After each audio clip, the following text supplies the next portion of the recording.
सतगुरु की साची निभाजी प्यारी सात संगत जी, प्यार और सत्कार से कहना धन निरंकार जी। संपूर्ण हरदेव वाणी में सतगुरु बाबा हरदेव सिंह जी महाराज हमें इस शब्द द्वारा समझाते हैं। शुक्र किए जा तू मालिक का, शुक्राना ही भक्ति है। गिले शिकवे अपने लब पर ना लाना ही भक्ति है। परमात्मा ने मानव को सब कुछ दिया, सबसे उत्तम शरीर दिया, सुंदर बुद्धि विवेक, काम करने सोचने समझने की उत्तम सूझबूझ, क्या क्या नहीं दिया। प्रभु ने एक तरह से मानव को अपना ही स्वरूप बनाकर धरती पर भेजा और उम्मीद की कि यह धरती को नरक बनाने वाला नहीं बल्कि स्वर्ग बनाने वाला बनेगा, सबका भला चाहने वाला बनेगा, सबका उपकार करने वाला बनेगा। पर सबर संतोष की कमी ने मानव को लाचार बना डाला। अगर सबर सिद्दीक का जीवन में महत्वपूर्ण स्थान दे सकें तो संसार की सारी प्राप्तियां, सारी खुशियां इसके घर आंगन में आ सकती हैं। हर पिता अपनी संतान की कामयाबी की कामना करता है, उसे सही समझ, सटीक मार्गदर्शन और साधन उपलब्ध कराता है।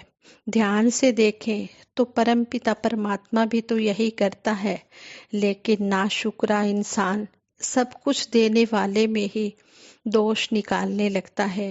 गिले शिकवे करता है कि परमात्मा मेरे साथ ही हमेशा बुरा क्यों करता है, सर्व समर्थ होकर भी मेरा बुरा क्यों होने देता है। एक पिता ने जीवन भर अपने बेटे को समझाया, पर बेटे ने पिता के वचनों की अवहेलना की। अपने अंतिम समय में पिता ने कहा, बेटा मैंने खेत में धन जमीन के नीचे छिपा दिया है, जरूरत पड़ने पर खोद कर वह धन निकाल लेना। बेटे ने पिता की बात पर ध्यान नहीं दिया। घर में संचित धन भी धीरे धीरे खर्च होता गया। जब कुछ हाथ में ना रहा तो खेत में जाकर खुदाई करने लगा। सारा खेत खोद डाला पर धन कहीं नहीं मिला। वहां से गुजर रहे एक महात्मा की नजर उस पर पड़ी तो उसे परेशान देखकर उस महात्मा ने कहा, पूरा खेत तुमने खोद डाला है, अब इसमें फसल भी बो दो। अनमने मन से उसने फसल बो दी।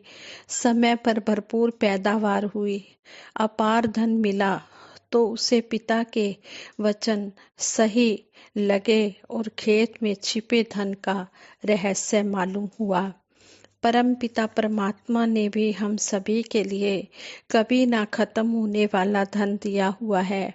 इसलिए सब्र रखें, शुक्र करें, सहज रहें और इसकी दातों का आनंद लें। जो सब्र और सहजता के इस बहुमूल्य उपहार का रहस्य जान गया वह प्रेम में हो गया, वह सहजता का जीवंत रूप बन गया। सब्र रखने वाला कभी असहज नहीं होता। समय की आंधी आकर ना जाने क्या क्या नष्ट कर जाती है, पर भगत गुरु कृपा से हमेशा आनंद से भरपूर रहता है। यह सच्चाई है कि अगर व्यक्ति में सब्र है तो उसमें स्वाभाविक रूप से सहजता भी होगी। इसलिए हम हर पल सतगुरु का शुक्राना करते चले जाएं, हमारे रोम रोम से शुक्राना ही निकले। जैसे सतगुरु माता सुदीक्षा जी महाराज ने इसी बात पर हमें एक स्टोरी के द्वारा भी समझाया, स्टोरी का एग्जाम्पल देकर समझाया कि कुछ लोग राजा को देखने के लिए जा रहे थे कि देखें राज्य के राजा कैसे दिखते हैं। वह समुंदर का तटीय इलाका था तो उपहार स्वरूप नारियल लेकर गए। उस राज्य में पहुंचे तो देखा कि यहाँ तो अखरोट हैं जो उनके क्षेत्र में नहीं होता, तो उन्होंने नारियल को बदलकर अखरोट ले लिया। आगे चले तो उनको प्याज नजर आया जो उनके इलाके में नहीं होते थे, तो उन्होंने वह अखरोट अखरोट बदल कर प्याज ले लिए। लेकिन उस राज्य में प्याज बहुत ही आम था। उसे राजा को भेंट किया तो राजा बिल्कुल भी खुश नहीं हुआ। राजा ने कहा, ये प्याज इनके सिर पर रख दो और ये जितने भी लोग हैं इनको एक एक प्याज मारा जाए। इस तरह प्याज का रस इनके चेहरे पर, इनके कपड़ों पर आता रहे। इस पर उनमें से एक इंसान कहता है कि हम यहाँ खाली हाथ आते तो ज़्यादा अच्छा रहता। दूसरा कहता है कि हम प्याज की बजाय अखरोट लेकर आते तो ज़्यादा चोट लगती, और अगर नारियल लेकर आते और वो सिर पर लगता तो कितना दर्द होता। भाव यही है कि बात तो हमारे मन मुताबिक होती है, पर परिस्थिति कुछ और ही हो जाती है। हमने उस परिस्थिति में भी आनंद की अवस्था में रहना है। तो यहाँ पर भी हमें यही समझाया गया है कि जो भी जैसी भी परिस्थिति हो, जैसा भी समय चल रहा हो, हमने सतगुरु का शुक्राना ही करते चले जाना है। भी जो भी हो रहा है सतगुरु की कृपा से ठीक हो रहा है। हम गिले शिकवे ना करें, हमेशा शुक्राना ही करते चले जाएं। कहते हैं, तुलसी भरोसे राम के, पड़ा खाट पे सोए, होनी होए सो होएगी, अनहोनी न होए। जब इस बात को स्वीकार कर लिया जाता है कि जो कुछ होता है वह प्रभु की इच्छा के अनुसार ही होता है, तो कुछ अनहोनी हो जाएगी, ऐसी सोच ही समाप्त हो जाती है। परमात्मा पर पूरा भरोसा रखें और इसका सहारा लेकर हम निर्भय हो जाएं। मन में हमेशा सब्र और सहजता का भाव होगा तो जीवन जीने का अलग ही आनंद आएगा। एक महात्मा अपने विचारों द्वारा बता रहे थे। कहते हैं, कुछ समय पुरानी बात है, उस वक्त दासी नीट की तैयारी कर रही थी। हर संडे टेस्ट हुआ करते थे, काफ़ी सारे बैच थे, काफ़ी कॉम्पिटिटिव माहौल था। टेस्ट का रिजल्ट आया तो पता चला कि पूरे बैच का रिजल्ट डाउन हो गया है। पूरे बैच का रिजल्ट डाउन गया है। सभी के चेहरों पर उदासी छाई हुई थी। माहौल एकदम शांत था। लंच ब्रेक कब खत्म हो गया पता ही नहीं चला। इतने में सर कक्षा में एंटर हुए। कक्षा में न डेली की तरह उत्साह और न ही डेली की तरह खुशनुमा माहौल था। सर भी हैरान थे कि आखिर हुआ क्या है। पूछने पर एक बच्चे ने जवाब दिया, सर इस बार हमारी क्लास में किसी का भी रिजल्ट अच्छा नहीं आया, इसलिए सब उदास हैं। इस बार हमारी क्लास से एक भी टॉप रैंक नहीं है। सर ने पूरी बात सुनी, फिर हल्का सा मुस्कुराए और कहने लगे, देखो उतार चढ़ाव तो जिंदगी में आते ही रहते हैं, आते ही रहेंगे। जब हम कुछ सीखते हैं तो एक दो बार तो गिरते ही हैं, गिर के संभलते हैं और फिर आगे बढ़ते हैं और मंजिल को प्राप्त करते हैं। सर ने कहा, चलो एक बात बताओ, जब बचपन में पहली बार साइकिल तुमने उठाई थी चलाने के लिए, तो क्या पहली बार में ही तुम चलाना सीख गए थे साइकिल?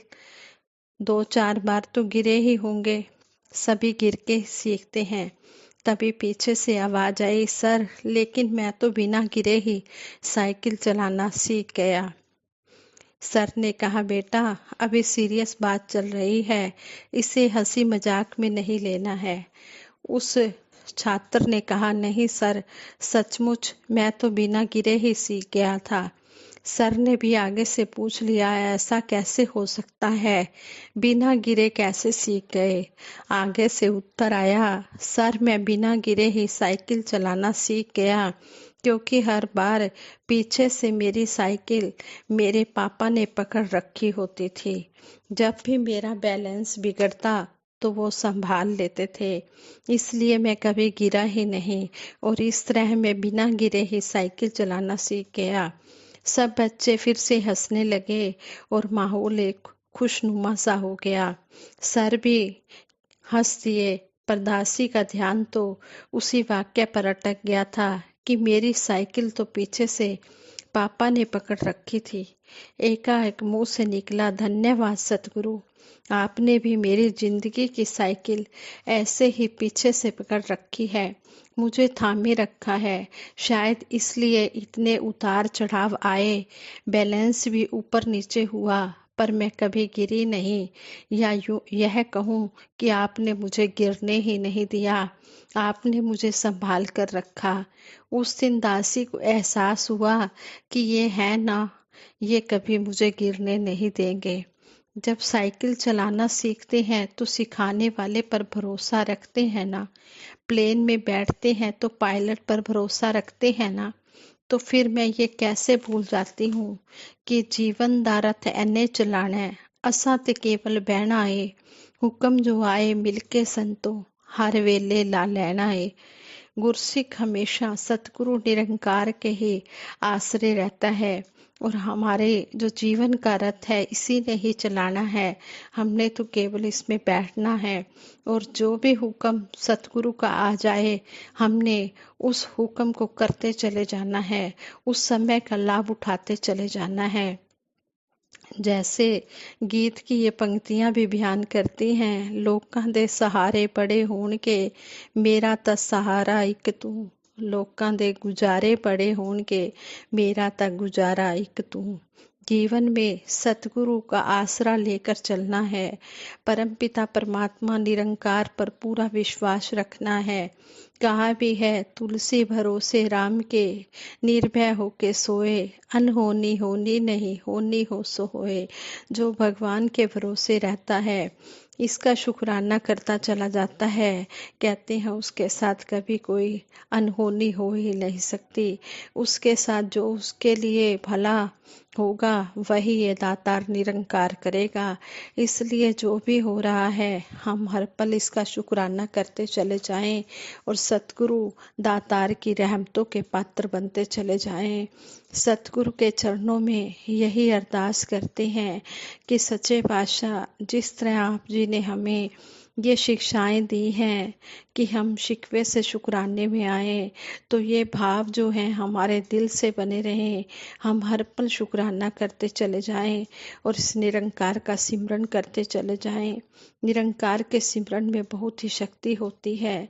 जब हम सिमरन करते हैं तो ये हमें हर काम को करने की शक्ति भी देता है, और जो काम नहीं पूर्ण नहीं होता या जो हम चाहते हैं वो नहीं होता, तो इसमें भी हमारा भला ही छिपा होता है। तब भी हम शुक्राना करें कि सच्चे पातशाह, अगर ये काम नहीं हुआ तब भी तेरा शुक्राना है, शायद ये मेरे हित में नहीं होगा। हम कभी भी गिले शिकवे ना करें, दातार का शुक्राना करते हुए आनंदमयी जीवन जिएं, और औरों को भी आनंद से जीवन जीने की प्रेरणा दें, और हम सुकून के साथ अपना ये जीवन जीते चले जाएं। यही सतगुरु आज हमसे चाहते हैं कि हम हर पल सहज भाव से सब्र के साथ इस निरंकार के गुण गाते चले जाएं। संपूर्ण अवतार वाणी में भी शहनशाह बाबा अवतार सिंह जी महाराज इस शब्द के द्वारा हमें समझाते हैं, सबर सिदकता चोला होवे, तेरा एक सहारा रहे, सातू रह के दुनिया अंदर, वांग कमल दे न्यारा रहे। तेरे अंदर खावे पीवे, तेरे अंदर डेरा रहे, गंगा वांगू निर्मल होवे, ना तेरा ना मेरा रहे। ना हिंदू ना मुस्लिम जाने, भेद न सिख ईसाई दा, ਉੱਚਾ ਹੋ ਕੇ ਨੀਵਾਂ ਸਮਝੇ, ਮਾਣ ਨਹੀਂ ਦਾਨਾਈ ਦਾ। ਸਬਰ ਸ਼ਾਂਤੀ ਤੇ ਸਮਦ੍ਰਿਸ਼ਟੀ ਸੰਤ ਜਨਾਂ ਦਾ ਗਹਿਣਾ ਏ, संत जना दा वड्डा जेवर भाणे अंदर रहना है।